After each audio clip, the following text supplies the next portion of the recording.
ಮುಂದಿನ ಸುದ್ದಿ ನೋಡ್ತಾ ಹೋಗೋಣ. ದೆಹಲಿಯ ದಂಗೆಯಲ್ಲಿ ಹೆಚ್ಚಾಗಿದೆ ಜಿರಳೆಯ ರಣಕಹಳೆ. ದಿನದಿಂದ ದಿನಕ್ಕೆ ಏರಿಕೆ ಆಗ್ತಾ ಇದೆ ವಿದ್ಯಾರ್ಥಿಗಳ ಸಂಖ್ಯೆ. ದೆಹಲಿಯ ಜಂತರ್ ಮಂತರ್ನಲ್ಲಿ ಶುರುವಾದಂತಹ ಈ ಒಂದು ಹೋರಾಟ ಇವತ್ತು ದೇಶದಾದ್ಯಂತ ನಡೀತಾ ಇರತಕ್ಕಂಥದ್ದು. ದೇಶವ್ಯಾಪಿ ಹೋರಾಟದ ಕಿಚ್ಚು ವ್ಯಾಪಿಸಿದೆ. ಜಂತರ್ ಮಂತರ್ನಲ್ಲಿ ಹೋರಾಟದಲ್ಲಿ ನಕಲಿ ವಿದ್ಯಾರ್ಥಿಗಳು ಸೇರಿದ್ರಾ ಅನ್ನುವ ಪ್ರಶ್ನೆಯೂ ಸಹ ಒಂದು ಕಡೆ ಕಾಡ್ತಾ ಇದೆ. ಹಾಗಾದ್ರೆ ನಿಜಕ್ಕೂ ಕೂಡ ಹೋರಾಟ ಮಾಡ್ತಾ ಇರ್ತಕ್ಕಂಥವ್ರು ಯಾರು ನೋಡಿ. ಈಗ ಒಂದು ಇಷ್ಟು ದೊಡ್ಡ ಸಂಖ್ಯೆಯಲ್ಲಿ ವಿದ್ಯಾರ್ಥಿಗಳು ಸೇರಿ ಪ್ರತಿಭಟನೆ ಮಾಡ್ತಾ ಇದ್ದಾರೆ. ನೀಟ್ ಪ್ರಶ್ನೆ ಪತ್ರಿಕೆ ಸೋರಿಕೆಯ ಸಂತ್ರಸ್ತರು ಏನಿದ್ದಾರೆ ಆ ಸಂತ್ರಸ್ತರಿಗೆ ನ್ಯಾಯ ಸಿಗುವಂಥ ನಿಟ್ಟಿನಲ್ಲಿ ಹೋರಾಟಗಳು ನಡೀತಾ ಇದೆ ಅಂತ ನೆಮ್ಮದಿ ಪಡಬೇಕು, ಅಥವಾ ಆ ನಿಟ್ಟಿನಲ್ಲಿ ನಾವು ಆಲೋಚನೆ ಮಾಡಬೇಕು, ಅಥವಾ ಎಲ್ಲೋ ಒಂದು ಕಡೆ ಹೋರಾಟದ ದಿಕ್ಕನ್ನು ತಪ್ಪಿಸುವ ಒಂದಷ್ಟು ಪ್ರಯತ್ನಗಳು ಈ ಒಂದು ಹೋರಾಟದಲ್ಲಿ ನಡೀತಾ ಇದೆಯಾ, ಪ್ರತಿಭಟನೆಯಲ್ಲಿ ನಡೀತಾ ಇದೆ ಅಂತ. ಅದಕ್ಕೆ ಸಾಕ್ಷಿ ಅನ್ನುವ ಹಾಗೆ ವೀಕ್ಷಕರೇ, ಪೊಲೀಸರ ಮೇಲೆ ಅಟ್ಯಾಕ್ ಮಾಡ್ತಾರೆ, ಪೊಲೀಸರ ಮೇಲೆ ಕಲ್ಲು ತೂರಾಟ ನಡೆಸ್ತಾರೆ. ಇದೆಲ್ಲವನ್ನ ಗಮನಿಸ್ತಾ ಇದ್ರೆ ಎಲ್ಲ ಒಂದು ಕಡೆ ಒಂದಷ್ಟು ಅನುಮಾನಗಳು ಮೂಡುತ್ತವೆ. ವಿದ್ಯಾರ್ಥಿಗಳೊಂದಿಗೆ ಎಲ್ಲಾ ವಿಷಯಗಳ ಬಗ್ಗೆ ಮಾತುಕತೆಗೆ ಸಿದ್ಧ ಅಂತ ಸರ್ಕಾರ ಹೇಳಿದೆ. ಕೇಂದ್ರ ಸರ್ಕಾರ ಸಿಜೆಪಿ ಜೊತೆಗೆ ಮತ್ತೊಂದು ಸುತ್ತಿನ ಮಾತುಕತೆಗೆ ಕೇಂದ್ರ ಸರ್ಕಾರ ಮುಂದಾಗಿದೆ. ನಿನ್ನೆ ಮಧ್ಯಾಹ್ನವೇ ಪರಿಷ್ಕೃತ ಪ್ರಸ್ತಾಪವನ್ನು ಕೇಂದ್ರ ಸರ್ಕಾರ ಮುಂದಿಟ್ಟಿತ್ತು. ಯಾವುದೇ ಸ್ಥಳ ಅಥವಾ ಸಮಯದಲ್ಲಿ ವಿದ್ಯಾರ್ಥಿಗಳೊಂದಿಗೆ ನಾವು ಮಾತುಕತೆಗೆ ರೆಡಿ ಇದ್ದೀವಿ, ಮಾತುಕತೆಗೆ ಬರುವಂತೆ ಸಿಜೆಪಿಗೆ ಮನವಿಯನ್ನು ಮಾಡಿಕೊಂಡಿದೆ ಕೇಂದ್ರ ಸರ್ಕಾರ.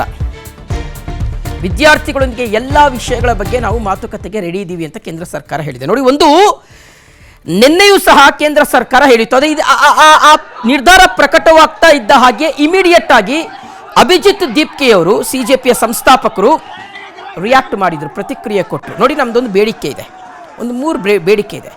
ಆ 3 ಬೇಡಿಕೆಗಳ ಪೈಕಿ ಮೊದಲ ಬೇಡಿಕೆ ಇದೆಯಲ್ಲ, ಅದು ಬಹಳ ಬಹಳ ಬಹಳ ಇಂಪಾರ್ಟೆಂಟು. ನೀವು ಅದನ್ನು ಈಡೇರಿಸಿಬಿಟ್ರೆ ನಾವು ನಿಮ್ಮ ಜೊತೆಗೆ ಮಾತುಕತೆಗೆ ಸಿದ್ಧರಿದ್ದೀವಿ. ದಟ್ ಈಸ್ ಕೇಂದ್ರ ಶಿಕ್ಷಣ ಸಚಿವರಾಗಿರುವಂಥ ಧರ್ಮೇಂದ್ರ ಪ್ರಧಾನ್ ಅವರು ರಾಜೀನಾಮೆಯನ್ನು ಕೊಡಬೇಕು, ಅದಾದ್ಮೇಲೆ ನಾವು ಮಾತುಕತೆಗೆ ಬರ್ತೀವಿ ಅಂತ.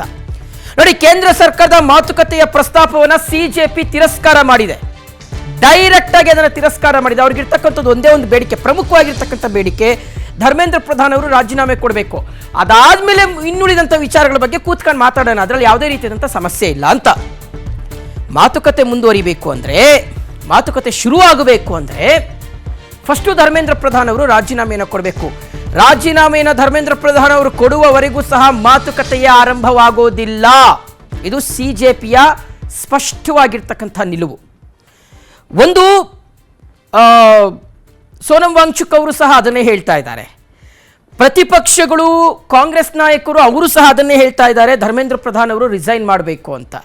ಆಮೇಲೆ ನೀವು ಶಿಕ್ಷಣ ನೀತಿಯನ್ನು ಅಥವಾ ಶಿಕ್ಷಣ ವ್ಯವಸ್ಥೆಯನ್ನು ಅಥವಾ ಪರೀಕ್ಷಾ ವ್ಯವಸ್ಥೆಯನ್ನು ಸುಧಾರಿಸೋದಾಗಿರ್ಬೋದು, ಕಟ್ಟುನಿಟ್ಟಾಗಿ ಪರೀಕ್ಷೆಗಳನ್ನು ನಡೆಸೋದರ ನಿಟ್ಟಿನಲ್ಲಿ ಕ್ರಮಗಳನ್ನು ಕೈಗೊಳ್ಳೋದರ ವಿಷಯಗಳಾಗಿರಬಹುದು, ಅಥವಾ ಈ ರೀತಿಯಾಗಿ ಪ್ರಶ್ನೆ ಪತ್ರಿಕೆಗಳನ್ನು ಸೋರಿಕೆ ಮಾಡಿದಂಥ ಖದೀಮರು ಅವರನ್ನು ಫಾಸ್ಟ್ ಟ್ರ್ಯಾಕ್ನಲ್ಲಿ ಹಾಕಿ ಶಿಕ್ಷಿಸುವಂಥ ವಿಚಾರ ಆಗಿರಬಹುದು. ಇದೆಲ್ಲವೂ ಮುಂದಿನ ಹಂತಗಳಲ್ಲಿ ನಾವು ಚರ್ಚೆ ಮಾಡೋಣ, ಆದರೆ ಮೊದಲು ಧರ್ಮೇಂದ್ರ ಪ್ರಧಾನ್ ಅವರು ರಾಜೀನಾಮೆ ಕೊಡಬೇಕು ಅಂತ. ಸೊ ನೀಟ್ ರದ್ದತಿಗೆ ಯಾವ ರಾಜ್ಯಗಳ ಬೇಡಿಕೆ ಇದೆ? ರಾಜ್ಯ ಮಟ್ಟದ CET ಪರೀಕ್ಷೆ ನಡೆಸೋದಕ್ಕೆ ವೈದ್ಯಕೀಯ ಪ್ರವೇಶಾತಿ ನಡೆಸಬೇಕು ಅಂತ 3 ರಾಜ್ಯಗಳು ಪಟ್ಟಣ ಹಿಡಿದಿರ್ತಕ್ಕಂಥದ್ದು. ಅದರಲ್ಲಿ ಪ್ರಮುಖವಾಗಿರ್ತಕ್ಕಂಥದ್ದು ತಮಿಳುನಾಡು. ವೀಕ್ಷಕರೇ, ತಮಿಳುನಾಡು ಆಗ್ನಿಂದಲೂ ಹೇಳ್ತಾ ಇತ್ತು ನೀಟ್ ಬೇಡ ಅಂತ. ಪಶ್ಚಿಮ ಬಂಗಾಳನು ಅದನ್ನೇ ಹೇಳ್ತಾ ಇದೆ. ತಮಿಳುನಾಡು ನೀಟ್ ಪರೀಕ್ಷೆ ವಿರೋಧಿಸುವಲ್ಲಿ ಮುಂಚೂಣಿಯಲ್ಲಿರ್ತಕ್ಕಂಥ ರಾಜ್ಯ. ಇನ್ಫ್ಯಾಕ್ಟ್ ಹೇಳಬೇಕಂದ್ರೆ ನೀಟನ್ನೇ ಒಪ್ಕೊಳ್ಳುವಂಥ ಪರಿಸ್ಥಿತಿಯಲ್ಲಿಲ್ಲ ಅವರು. ಇದು ಗ್ರಾಮೀಣ ರಾಜ್ಯ ಪಠ್ಯ ವಿದ್ಯಾರ್ಥಿಗಳಿಗೆ ತೊಂದರೆ ಆಗುತ್ತೆ ಅಂತ. ನೀಟ್ ವ್ಯವಸ್ಥೆಯು ಕೇಂದ್ರೀಕೃತವಾಗಿದೆ, ಸೆಂಟ್ರಲೈಸ್ಡ್ ಆಗಿದೆ ಅನ್ನೋದು ಪಶ್ಚಿಮ ಬಂಗಾಳದ ಆರೋಪ. ರಾಜ್ಯಗಳ ಹಕ್ಕುಗಳನ್ನು ಮೊಟಕುಗೊಳಿಸುತ್ತೆ ಇದು. ವೈದ್ಯಕೀಯ ಸೀಟು ಹಂಚಿಕೆಗೆ CET ಮಾದರಿಯಲ್ಲೇ ಪರೀಕ್ಷೆ ನಡೆಸಬೇಕು ಅಂತ ಕರ್ನಾಟಕ ಹೇಳ್ತಾ ಇದೆ. ಈಗ ನಮ್ಮಲ್ಲಿ ಇದೆ ಬಿಡಿ CET, ಅದು ಬೇರೆ ವಿಚಾರ. ನೀಟ್ ಪರೀಕ್ಷೆನ ರದ್ದುಗೊಳಿಸಿ ರಾಜ್ಯಗಳಿಗೆ ಅದರ ಅಧಿಕಾರವನ್ನು ಕೊಡಬೇಕು. ರಾಷ್ಟ್ರೀಯ ಮಟ್ಟದ ನೀಟ್ ಪರೀಕ್ಷೆನ ರದ್ದುಗೊಳಿಸಬೇಕು ಅಂತ ರಾಜ್ಯಗಳು, ಒಂದಷ್ಟು ರಾಜ್ಯಗಳು ಈಗ ಪ್ರಬಲವಾಗಿ ಬೇಡಿಕೆನ ಇಡ್ತಾ ಇದ್ದಾರೆ. ಹಳೆಯ ಪದ್ಧತಿ ಜಾರಿಗೆ ತರುವಂತೆ 3 ರಾಜ್ಯಗಳು ಬಿಗಿ ಪಟ್ಟಣ ಹಿಡಿತಾ ಇರ್ತಕ್ಕಂಥದ್ದು. ಆದರೆ ಈಗ ನೋಡಿ, ಕರ್ನಾಟಕ ಅದಕ್ಕೆ ವಿರೋಧ ಮಾಡ್ತಾ ಇದೆಯಲ್ವಾ. ಆದರೆ ಕರ್ನಾಟಕದಲ್ಲಿ ಇರ್ತಕ್ಕಂಥದ್ದು ಯಾರು? ಕಾಂಗ್ರೆಸ್ ಸರ್ಕಾರ. ಈ ಹಿಂದೆ ಅದೇ ಕಾಂಗ್ರೆಸ್ ಸರ್ಕಾರ ಇದ್ದಂಥ ಸಂದರ್ಭದಲ್ಲಿ ಕೇಂದ್ರದಲ್ಲಿ ನೀಟನ್ನು ತಂದಿದ್ದಂಥದ್ದು. ಆದರೆ ತಮಿಳುನಾಡು ಮಾತ್ರ ಈ ವಿಚಾರಕ್ಕೆ ಸಂಬಂಧಪಟ್ಟಂತೆ ಆಗಿನಿಂದಲೂ ಈಗಿನವರೆಗೂ ಒಂದೇ ಸ್ಟ್ಯಾಂಡ್ನಲ್ಲಿದೆ. ನಾವು ನೀಟನ್ನು ಒಪ್ಕೊಳ್ಳೋದಿಲ್ಲ. ನಾವು ಯಾಕೆ ಪ್ರತಿ ಹಂತದಲ್ಲೂ ಡೆಲ್ಲಿಗೆ ಹೋಗಿ ನಮ್ಮ ನಿರ್ಧಾರಗಳನ್ನು ನಾವು ತಗೊಳ್ಬೇಕು? ನಮ್ಮ ಮಕ್ಕಳ ಭವಿಷ್ಯ ಡೆಲ್ಲಿಯಲ್ಲಿ ಯಾಕೆ ನಿರ್ಧಾರ ಆಗಬೇಕು ಅನ್ನುವಂಥದ್ದು ತಮಿಳುನಾಡಿನ ಪ್ರಶ್ನೆ ಆಗಿದೆ.